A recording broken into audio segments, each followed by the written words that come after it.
Hello student, कैसे हैं आप सब। आई होप आप सभी अच्छे होंगे। आपका अपने परिवार केमिस्ट्री विद एलबी सर में आपका हार्दिक स्वागत है। और आज हम जो टॉपिक देखने वाले हैं जेईई नीट के बेटा कुछ बेसिक कॉन्सेप्ट होते हैं और सारे मतलब जो भी आप 12th में हैं, बीएससी कर रहे हैं, एमएससी कर रहे हैं, ये बेसिक टॉपिक हैं, ये आपको आना चाहिए, ठीक है ना। तो टॉपिक मैंने जनरल इसका नाम रख दिया प्री रिक्वेस्ट केमिस्ट्री, मतलब बेसिक आपको थोड़ा सा जानना जरूरी होना चाहिए।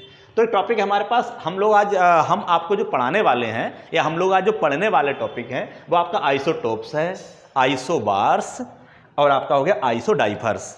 ये क्या होते हैं, है ना, इनकी डेफिनेशन क्या होती है, एग्जाम्पल क्या होते हैं, उनको देखने वाले हैं, ठीक है ना।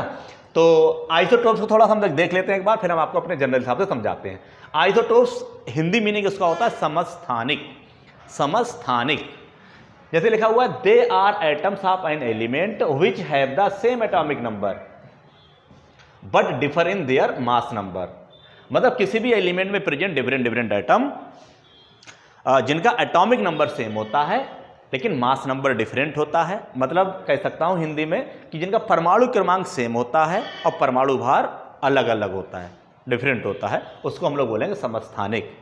मतलब किसी भी एलिमेंट में प्रेजेंट एटम जिनका एटॉमिक नंबर सेम होता है और मास नंबर डिफरेंट होता है उसे हम लोग बोलते हैं समस्थानिक या आइसोटोप्स। जैसे हम लोग एग्जाम्पल देखते हैं, जैसे कि बेटा आपका कार्बन के 3 आइसोटोप्स होते हैं, ऐसे ऑक्सीजन के होते हैं, ऐसे हमने हाइड्रोजन के लिख लिया, ठीक है ना, प्रोटियम, ड्यूटेरियम और ट्राइटियम। तो इसमें देखो आपका मास नंबर सब में सेम है और इसमें बेटा जो एटॉमिक नंबर सब में सेम है और मास नंबर सब में डिफरेंट है, ठीक है ना। Atomic number same, mass number different, ऐसे इसमें देखो। तो हम लोग अगर एक्सप्लेनेशन देखते हैं, पहले एग्जाम्पल हमने ले लिया इसी का, तो देखिए इसका और एक और आपको बता दूं, जो एटॉमिक नंबर आपका होता है, एटॉमिक नंबर इक्वल टू होता है P इक्वल टू E। मतलब एटॉमिक नंबर किसी भी एटम का जितना एटॉमिक नंबर होता है उतने उसमें प्रोटॉन होते हैं, उतने उसमें इलेक्ट्रॉन होते हैं, ठीक है ना। तो atomic number equal to P equal to E होता है। जैसे किसी का एटॉमिक नंबर 6 है तो प्रोटॉन का नंबर 6 होगा और इलेक्ट्रॉन का नंबर 6 होगा। एक चीज और, मास नंबर का भी आपको बता देता हूं कि मास नंबर इक्वल टू होता है P प्लस N। मतलब मास नंबर बेटा जैसे कि किसी का मास नंबर 14 है और प्रोटॉन का नंबर आपका 6 हो गया, मैं इसकी बात कर रहा हूं, और यहां पर n निकालना, तो n इक्वल टू हमारे पास होगा 14 माइनस 6 इक्वल टू 8। तो कहने का मतलब मेरा ये हो गया कि p, इसमें देखो बेटा p प्रोटॉन का नंबर 6 हो गया, इसमें भी 6 हो गया क्योंकि इलेक्ट्रॉन बराबर प्रोटॉन होता है, इसमें भी 6 हो गया, इलेक्ट्रॉन 6 हो ही गए। अब न्यूट्रॉन देखो, जो न्यूट्रॉन होता है आपको जर्नली बताऊं, जो न्यूट्रॉन होता है वो mass number minus atomic number के बराबर होता है, ठीक है ना।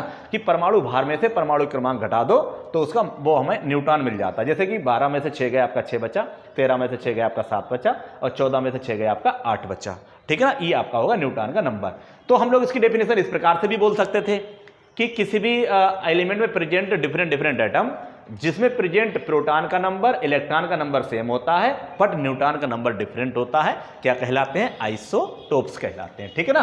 तो आइसोटोप्स की कहानी क्लियर हो गई। अब हम लोग आते हैं आइसोबार्स।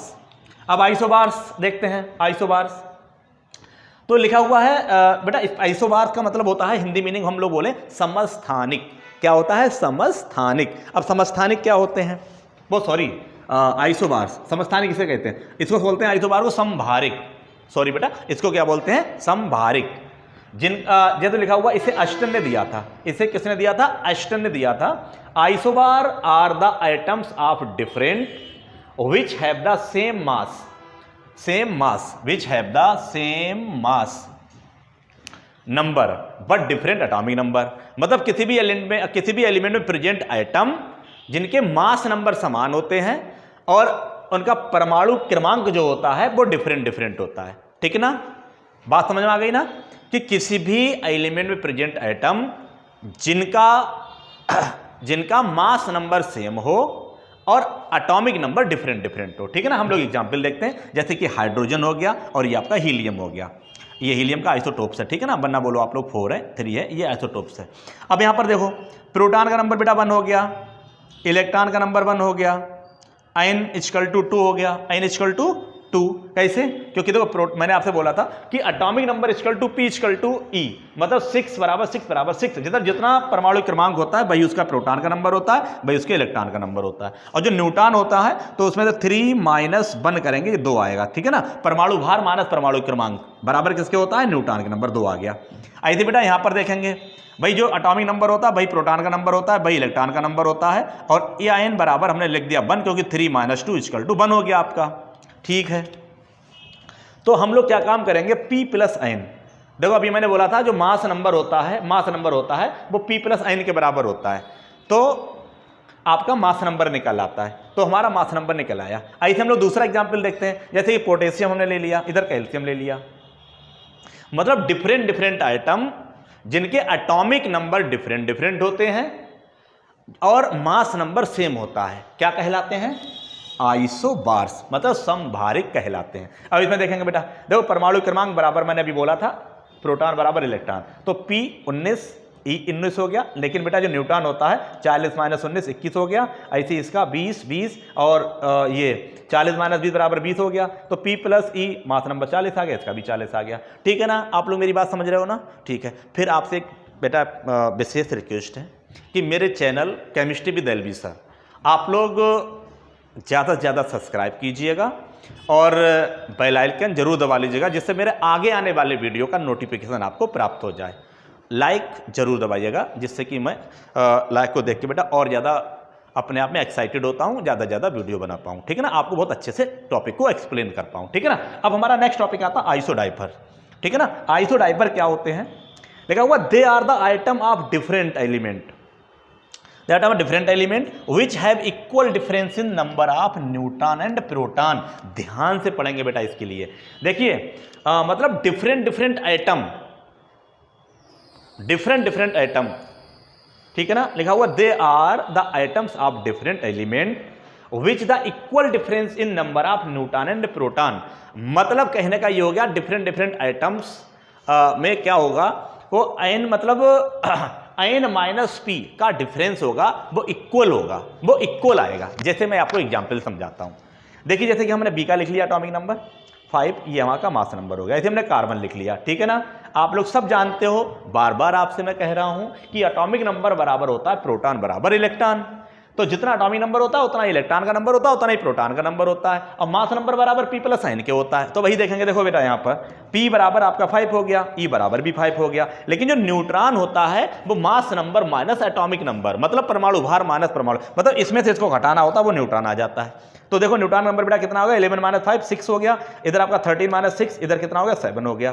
तो n माइनस p मतलब जो difference in number of neutron and proton, मतलब न्यूट्रॉन माइनस प्रोटॉन। जब यहाँ से हम लोग बेटा न्यूट्रॉन से प्रोटॉन को घटाएंगे, 6 में से 5 जाएगा, बनाएगा।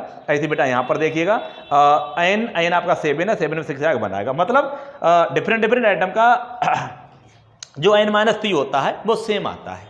दूसरे एग्जाम्पल देखेंगे बेटा, देखो ध्यान से देखो इधर कि आपका जो n अभी नहीं, जो आपका जो n आया है इसका बेटा 7 होता है, इसका 15 होता है, इसका 9 होता है, इसका 19 होता है। तो देखो बेटा प्रोटॉन नंबर ये हो गया, इलेक्ट्रॉन का नंबर हो गया, 15 माइनस 7 आपका 8 हो गया। ऐसे बेटा देखो यहाँ से देखो 19 माइनस 10 आपका 10 हो जाएगा, और इनका n माइनस p करेंगे 1 बना जाएगा, ठीक है। देखिए मैं आप लोगों से अपेक्षा करता हूं कि आप लोग शायद ये टॉपिक सबको समझ में आ गया होगा। 3 टॉपिक मैंने आपको पढ़ाए थे, आपका समस्थानिक था, संभारिक था, आइसोडाइपर था, मतलब आइसोटोप्स, आइसोबार्स, आइसोडाइपर्स।